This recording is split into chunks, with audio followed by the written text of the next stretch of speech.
$7,000 a month is not a lot of money for the time you put in. False. False. $7,000 a month to from your hobby. Like, Pro League is not like a real job. It's a hobby that ends up paying a lot of money. Is how I see it, at least, right? Same if you're like a guitarist. It's not a real job. It's a hobby that pays money. If you make art on Etsy, not a job. It's a hobby that pays money, right?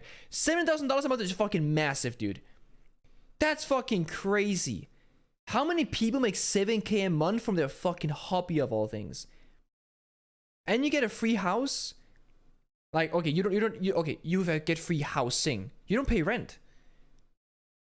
You basically get $10,000 a month of value. Free rent, free clothes, free PC, free mouse and keyboard, free shit, free travel, free hotels, free food.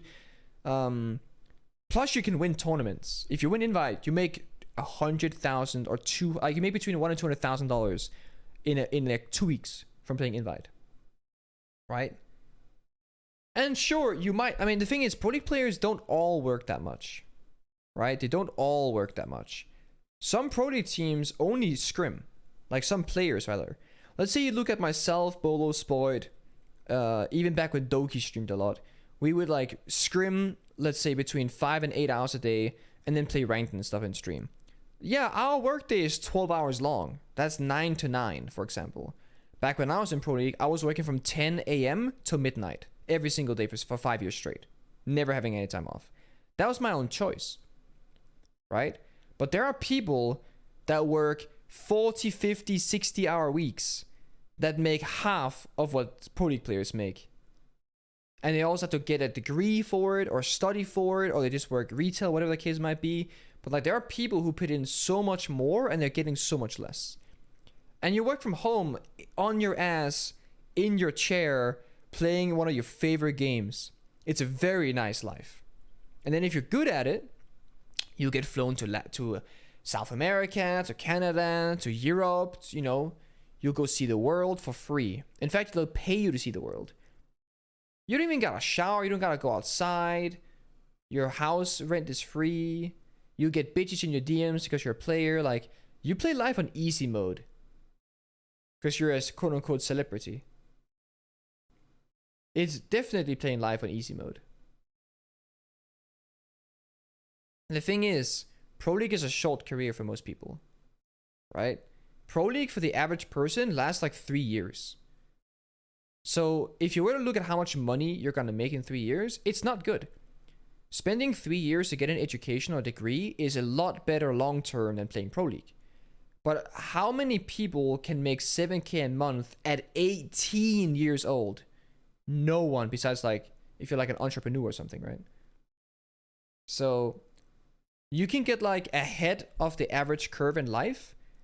Like, if I can speak completely openly, next year, I might be a millionaire.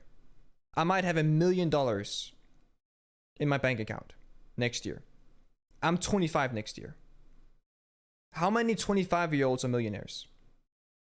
And like, sure, I would have to go back to study, get a degree, or get a different job because my career might be over in a year too, possibly. But when I was 20 years old, I had paid off my mom's debt that was almost $20,000. I bought my mom a car, cash. Bought my brother a car, cash. When I was 20 years old, I could do those things. How many 20-year-olds can do that? So, while the career is short, you can get ahead in life. And as long as you put good use with what you make and what you do with them, you can set yourself up for the next 10, 20, 30 years, right? So, it is a very fragile career, and it's very short for some players and some teams. But the potential is also really fucking high. Like, really, really, really high. Some players, they will play for 10 years and make millions. Some players will play for 1 year and make a couple thousand.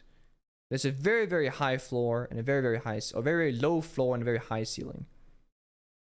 So, it's definitely just complicated, if you will. Look at someone like Bolo or Spoit. Bolo is what, 20 years old? 21 years old? Spoit's 18? Like, they're gonna be in such, like, they're in a better position than I was when I was their age. So it's like, they're even better off than I am. Because they're younger. I'm 24, 25 soon. I'm not even like the peak in this regard. They are. Because if Bolo and Spud continue doing what they're doing, they'll have way more money than I have when they're 24. Because like, you just make more money nowadays in Siege than you did when I started. Right? The first tournament I played in was $25,000 prize pool for the entire fucking, for first place. So winning got me less than 5k. If you win invite, you make 200k per player. So it's like, I didn't have a salary back when I played. I literally made $0 the first 2 years of my career. Yeah, apparently Spot's 25. That's my bad. I thought he was 18. I didn't realize he looked that old. The thing is, people don't care about the money.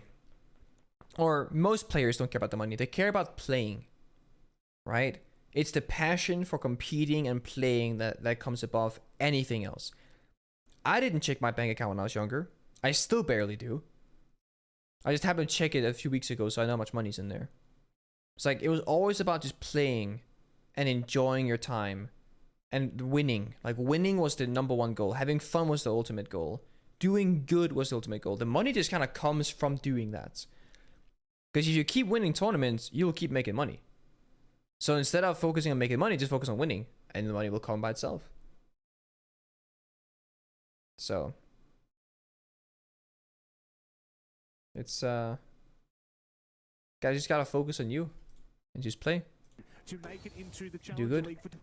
Like some Dota pros openly talk about how they played for money and stuff, because like Dota has like crazy money in it, right? And international stuff. I do believe that. I mean, Fabian was always motivated by money as well, but he loved competing, right? He loved it. Dota is different. Yeah, I mean, Dota is different kind of money. I do agree. You win one tournament like TI, you're set for life. It's like winning the fucking lottery, but performance based. Cooking this nade is kind of risky because you could swing. It's not a great nade. It is a great nade. Never mind, I'll take it back. I thought it was gonna go past actually. Saying you don't play for money is lying to yourself? No. No, it's not. Like, so the way money works, right, is very simple. Money only has real value when you can't cover the fundamentals, right? Let's say you make no money, you're fucking poor. Money is everything to you. It's food, it's a roof above your head, it's clothes, it's comfort, it's living. The second you have the fundamentals covered, more money is more money, but it loses value. Having a huge house versus like a regular house is no different. It's just more. The value of the money is not any bigger. Once you can comfortably, get food and clothes, maybe get a summer vacation once a year, everything else is just luxury. It's extra. It's just and there's like diminishing return, right? Because the more money you have, the less happiness you get from it, because you gotta do crazier things to be happy. When I was younger, if I could buy a pizza, I was so happy. I would spend 20 bucks, or 15 bucks or whatever on like a good meal, like pizza, whatever. I'll be happy for a full week. Nowadays, I can buy pizza without even worrying about my bank account. It's like, it's just pizza. It's just another meal. And going to a nice ass restaurant with a steak dinner, that will now fulfill me, but it's way more money. Right? So no, I highly disagree when you say that money is the only factor. It's not. Money is only super important to a certain degree. After that, more is just more. So once you exceed like slightly above average income, essentially, unless you live a very luxurious lifestyle, it really starts to like diminishing return. Massively. So I do disagree. Because I was raised poor and money was so important to me when I was younger. And then the second you become comfortable in life, it's like, it's just money. Essentially. Quote unquote. You do like live a long time, supposedly, but you can also die tomorrow. So it's like, you gotta find that balance between spending and enjoying your money versus saving your money. Because if you're just saving, then you're fucking dead in 2 years. Like, you're just gonna save for the coffin? Like, what are you doing? I actually don't spoil it now. Because I've lived in 4 different countries, so investing has been like a legal issue for me. Because you can only really invest in Germany if you live in Germany, have residency there and whatnot. And I knew I was moving to America, so I didn't like invest any of my money there. And now I don't know if I'm staying in America, so I'm basically about to invest. But I'm also like, if I lose my visa, I need to take the money out again. So I'm in this weird position where I want to invest, but legally it's a bit of a gray line. Could do stuff via third parties, like I could do via my parents in Denmark, as you mentioned, etc. But that's like the next step for me. Although with the other way, with how the market's been, like maybe waiting a little bit has not been a terrible idea, to be fair. But there's options, yeah. There are options. Not by any means.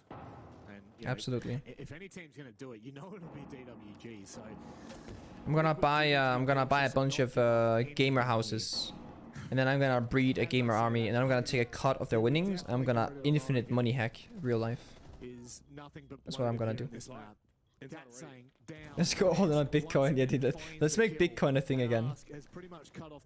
What if I invest in you, Spoit? What if I buy a part of your share?